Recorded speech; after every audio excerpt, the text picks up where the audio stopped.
Hi everyone, magandang hapon sa lahat. So today pag-uusapan natin ang kumakalat na virus ngayon sa China. And we prayed for na sana umayos na and sana mawala na ang virus.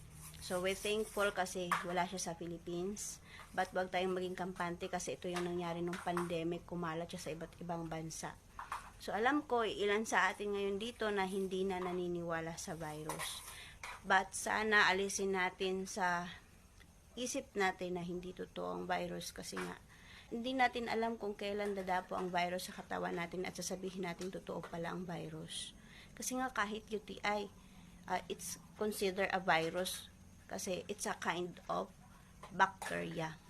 So bago ko lang to nalaman na si UTI pala, hindi pala siya nakukuha lang sa soft drinks, sa junk foods, kahit mga healthy foods na kinakain mo, iniinom mong tubig, pwede mong makuha kasi it's a kind of bacteria.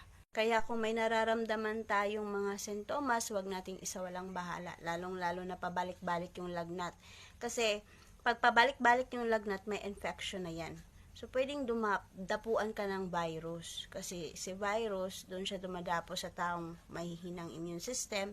Kaya sa next topic natin, pag-uusapan natin kung paano alagaan ang sarili para makaiwas sa virus.